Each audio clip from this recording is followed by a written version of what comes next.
हरियाणा के बाद महाराष्ट्र में विधानसभा चुनाव हुए जिसमें कांग्रेस का प्रदर्शन उतना अच्छा नहीं दिखाई दिया। तमाम घटक दल कांग्रेस से नाखुश दिखाई दिए और अब इंडिया के जो गठबंधन है उसमें ये तेजी से मांग उठने लगी है कि ममता बनर्जी इस पूरे गठबंधन की लीड करें। उनके लीड करने से भारतीय जनता पार्टी को क्या नुकसान पहुंचेगा, क्या कांग्रेस पार्टी इसके बावजूद उनके साथ में रहेगी? उत्तर प्रदेश सरकार में मंत्री हैं बलदेव सिंह औलख। ये बताइए, महाराष्ट्र में तो भाजपा का प्रदर्शन सभी ने देखा, लेकिन अब ये हो रहा है कि ये जो इंडिया गठबंधन, ममता बनर्जी अगर इसका नेतृत्व करती है तो आप लोगों को क्या असर पड़ेगा इसका? देखिए, भारतीय जनता पार्टी को इसका कोई असर नहीं पड़ेगा। देखिए, हमारे पास बहुत बड़ा नेता का लीडरशिप है। हमारे माननीय प्रधानमंत्री नरेंद्र मोदी जी का, उनका कद बहुत बड़ा है। और उत्तर प्रदेश में माननीय योगी जी का, तो वो कहीं भी चाहे किसी की घटक दल को नेता बना लें या किसी और को बना लें, उससे हम लोगों को, भारतीय जनता पार्टी को कोई फ़र्क नहीं पड़ने वाला। क्योंकि जनता जो है वो माननीय नरेंद्र मोदी जी के साथ है और योगी जी के साथ है, भारतीय जनता पार्टी के साथ है। और भारतीय जनता पार्टी का शीर्ष नेतृत्व इतना बड़ा है। माननीय प्रधानमंत्री नरेंद्र मोदी जी हैं, माननीय अमित शाह जी हैं, माननीय जेपी नड्डा साहब हैं। तो ये बहुत बड़े, इनके कद बड़े हैं, तो उससे कोई भी भारतीय जनता पार्टी को कोई फ़र्क नहीं आपको पड़ने लगता है वाला। अखिलेश यादव तो कहते हैं कि ममता बनर्जी का कद भी जो है वो बहुत बड़ा है, तो आपको लगता है कि जो भी आपने नाम लिए हैं इनके आगे ममता बनर्जी जो है वो कहीं पर भी दिखाई नहीं देंगी? देखिए, कहीं भी इन लीडरों के, हमारे जो लीडर हैं उनके सामने कोई भी किसी की बराबरी है ही नहीं। उसके उस कद के नेता ही नहीं कोई पक्ष में, तो किसको वो करेंगे? और फिर हमें फ़र्क क्या पड़ने वाला? देखिए, जनता जो है, जो जनता जनार्दन है, वो भारतीय जनता पार्टी के साथ है। अभी आपने महाराष्ट्र में देखा कि किस तरह से जीत हुई है, और आपने देखा हरियाणा में, आप प्रत्याशी, आप चैनलों को भी उन्होंने मात कर दिया। जो आप लोगों के सहयोगी चैनल दिखाते थे कि कांग्रेस की सरकार बनेगी, यहाँ बनेगी, वो बने, तो सब चैनल भी उन्होंने, उस जनता ने फेल कर दिया। मैंने अच्छा, ये बताया कि जनता के अंदर करंट है भारतीय जनता पार्टी का। ठीक है, ये कांग्रेस का ये डाउनफॉल क्यों बहुत ज़्यादा चल रहा है हरियाणा में? मतलब जिस तरीके से आपने कहा सभी चैनल दिखा रहे थे, स्वाभाविक सी बात है।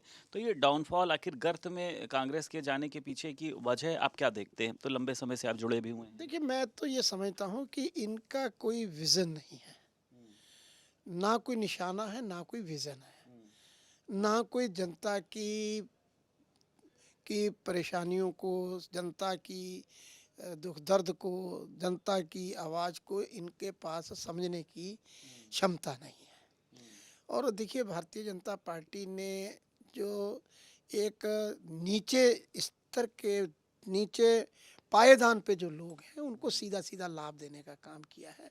और वो बोलते हैं कि हमें जो दिया है माननीय प्रधानमंत्री नरेंद्र मोदी जी ने, आवास दिए हैं, हमें शौचालय दिया है, हमने 5 लाख का हेल्थ कार्ड दिया है, बहुत सारी ऐसी योजनाएं हैं जो डायरेक्ट उनके खातों में जा रही लगता है हैं। मंत्री जी सपा और कांग्रेस के बीच में गठबंधन में भी फर्क पड़ेगा अगर ममता बनर्जी लीड करती हैं? क्या 27 में ये लोग गठबंधन के साथ में रह पाएंगे? देखिए, पहली बात तो मैं बता दूं, हम लोगों को कोई फ़र्क नहीं पड़ता, ये उनका अंदरूनी मामला है। वो सब चट्टे पट्टे एक हैं, उनको कोई भी किसी एक को हटा के दूसरे को लाओ, दूसरे को हटा के तीसरे को लाओ, तो उससे कोई फ़र्क पड़ने वाला नहीं है। ठीक, आदित्य ठाकरे ने एक बयान दिया है और उन्होंने समाजवादी पार्टी की टीम को भारतीय जनता पार्टी की ही बी टीम बताया है। इस पर आपको क्या लगता है कि किस तरीके से प्रतिक्रिया होनी चाहिए? क्योंकि समाजवादी पार्टी तो आप लोगों पर हमलावर रहती है और भाजपा सपा पर, लेकिन वो तो एक दूसरे की टीम बता रहे हैं। देखिए, आदित्य ठाकरे को ये नहीं पता कि उन्होंने खुद ही उनके साथ मिलकर चुनाव लड़ा है। जी। भारतीय जनता पार्टी के तो विरोध में, आज अगर विरोध में यहाँ पार्टी है तो समाजवादी है। तो कहने का मतलब है, उन लोगों ने, कांग्रेस है, समाजवादी है, वो चाहे केंद्र की नेशनल पॉलिटिक्स में हो, चाहे स्टेट पॉलिटिक्स में हो, वो उन लोगों के साथ है। वो इस इतना कहने से वो अपना पल्ला नहीं छुड़ा सकते कि भाई हम हिंदुओं के रक्षा हैं। वो हिंदू हिंदू ने तय कर लिया है कि हमारा देश जो तरक्की करेगा, माननीय मोदी जी के नेतृत्व में ठीक करेगा। है, महबूबा मुफ्ती की बेटी ने एक बयान दिया है कि जो हिंदू धर्म है वो एक बड़ी बीमारी है, लाखों लोग इससे प्रभावित हो रहे हैं। लगातार ये लोग जो है एक धर्म विशेष को टारगेट कर रहे हैं और इससे भगवान श्री राम का जो सर है वो शर्म से झुक जाना चाहिए। देखिए उसको मेरे ख्याल से हिंदू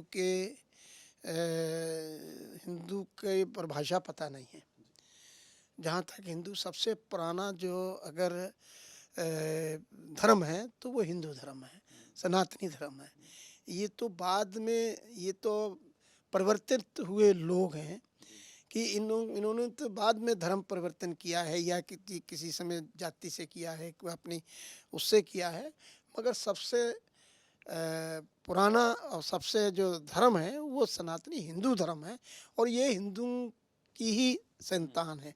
ये अपने आप को ना भूलें कि आज ये अपने बगैर सोचे समझे भाषण दे रहे हैं तो इसका कोई नतीजा नहीं है, क्योंकि हिंदू सनातनी धर्म बहुत पुराना धर्म है और ये तो इनको या तो पढ़ाई करनी चाहिए या उन्हें पिछला इतिहास देखना चाहिए। अटाला मस्जिद अटाला को लेकर सर, जो जौनपुर में आपको भी पता है, उसको भी लेकर सुनवाई चल रही है, लेकिन ओवैसी कह रहे हैं कि ये जो सरकार है ये एक समुदाय को भड़काना चाहती है, लड़ाना चाहती है। अभी तो न्यायालय में ये मामला है, तो ये लोग क्यों इतना भड़काने और दंगे जैसी बातें करते हैं ओवैसी जैसे लोग? देखिए इनको ये बात नहीं करनी चाहिए। इनको अपने अतीत में जाना चाहिए कि उनके पुराने जो मुग़ल शासक थे या पुराने वो थे, उन्होंने किया क्या है। इन्हें वास्तविकता तो समझना चाहिए, इतिहास को तो ठुकरा नहीं सकते। और इतिहास में जो मान लिया आज अयोध्या में भगवान राम जी का मंदिर बना है, क्या भगवान राम जी का जन्म स्थान नहीं है अयोध्या? क्या भगवान शिव का अपना बनारस में नहीं है? तो कहने का मतलब ये है, जब अब मथुरा में कृष्ण भगवान जी का जन्म स्थान नहीं है, तो इनको सोचना चाहिए कि भाई जो हमारे पूर्वज हैं, हमारे गुरु हैं, हमारे भगवान हैं, अगर उनकी जन्मस्थल पे भी अगर ये टीका टिप्पणी करेंगे तो इनको तो फिर इनकी आंखों में पट्टी बंधी हुई है। और एक इन्होंने भाई विरोधी, इनको तो खुद आगे आके ये कहना चाहिए कि भाई ये भाई भगवान कृष्ण जी का जन्म स्थान है, भगवान राम जी का जन्म स्थान है, भोले शंकर जी का स्थान है, हम लोग उसमें सहयोग करते हैं जो पीछे हुआ है। तो ये तो कहना चाहिए। ये तो देश विरोधी बातें करते हैं, तो ये उसका ठीक नहीं है। आपको सर पंजाब की, हरियाणा की जिम्मेदारी मिली है, प्रयागराज के जो महाकुंभ है उसके निमंत्रण पत्र की, तो किस तरीके की सर प्रतिक्रिया है, क्योंकि एक भव्य और दिव्य महाकुंभ होने जा रहा है? देखिए माननीय मुख्यमंत्री जी ने एक बहुत बड़ा ऐतिहासिक इस बार कुंभ करने का निर्णय लिया है और कुंभ को इतना विस्तार से, इतना बड़ा और इतना भव्य करने का माननीय मुख्यमंत्री जी ने अपना सपना से रखा। उसके तहत हम सब लोगों को, मंत्रियों को सारे स्टेट्स में लगाया गया है कि चाहे विपक्ष के हों और चाहे विपक्ष के हों, वहाँ के सीएम साहब हों, गवर्नर साहब हों और जो अच्छे पॉलिटिकल हस्तियाँ हैं या और कोई हैं, व्यापारी हैं, उन लोगों को, हम लोगों को जोड़ना, हमें कुंभ के बारे में उनको इनवाइट करना है और बताना कि आइए, मतलब एक ऐतिहासिक कुंभ में आप भी आके अपनी आहुति, अपना गंगा स्नान करें तो हो सकता है कि और बेहतर हो। तो यही वजह है, हम लोगों को सबको लगाया तो सब लोग जा रहे हैं। एक आखिरी सवाल सर, किसानों के प्रदर्शन को लेकर लगातार विपक्ष हो हल्ला मचा रहा है कि सरकार उनकी ज़मीनों को छीन लेना चाहती है। राकेश टिकैत ने भी इसको लेकर जो है कहीं ना कहीं से बवाल किया था। तो आप भी सर ऐसी जगह से आते हैं जहाँ पर एक भारी संख्या में किसान हैं, तो किस तरीके से देखते हैं? आपको लगता है कि इसको समाप्त किया जाना चाहिए? देखिए किसानों की कोई समस्या नहीं है। किसानों की समस्या माननीय प्रधानमंत्री जी के नेतृत्व में जो भी है, जितना भी किसानों को लाभ, चाहे एमएसपी का लाभ हो, चाहे किसान सम्मान निधि हो, चाहे सब्सिडी हो, चाहे लाइट का फ्री, मोटरों का बिजली का बिल हो, ये सारी चीज़ें किसान को अच्छे बीज देने का काम सरकार कर रही है। तो किसानों को और क्या चाहिए? सड़क पे देखिए जो बैठे हैं मैं सर, आपको बताता हूँ, अभी जो पहले आंदोलन हुआ था, जो दिल्ली में जाके एक कई साल, 1 साल बैठे रहे और वो 3 कानून का विरोध करते रहे। उस समय उनको जनसमर्थन मिलने के कारण और वहाँ पर उन्होंने बहुत क्या कहते हैं कि बादाम गिरियाँ, काजू, ये लोगों ने उनको वहाँ खाने को दिया था। अब ये 2 साल हो गए, 2 के 2.5 साल ही हो गए, 2.5 साल। तो अब उन्हें वो घरवाली जो सूखी दाल अच्छी नहीं लग रही, अब वो वहाँ बैठ के फिर बैठना चाह रहे हैं कि हमारे साथ वही दूध आए, गिरियाँ आए, मेवे आए। तो बाकी समस्या है किसानों की, तो आप एक प्रतिनिधिमंडल जाके माननीय प्रधानमंत्री से मिले ना, कृषि मंत्री से मिले ना, वो आपकी समस्याओं को हल करें।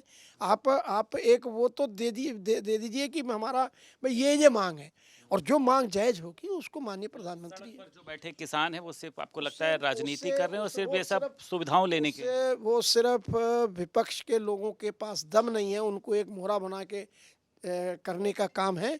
मैं अब भी आपसे कहता हूँ, अगर किसानों की सही समस्या कोई है तो वो 4-5 लोग अपने किसान यूनियन के लोग जाएं और अपने समय लें और समय लेके उन पे चर्चा करें, कृषि मंत्री से चर्चा करें, कृषि मंत्री प्रधानमंत्री से चर्चा करें, और जो भी अच्छा हल निकल सकता है उसको निकालने का काम करेंगे, मगर ये ऐसे नहीं वो करना चाहिए। बहुत शुक्रिया बात करने के लिए। उत्तर प्रदेश सरकार में मंत्री बलदेव सिंह औलख हमारे साथ मौजूद थे। लखनऊ से वीडियो जर्नलिस्ट निखिल गौड़ के साथ संदीप खेर, भारत समाचार।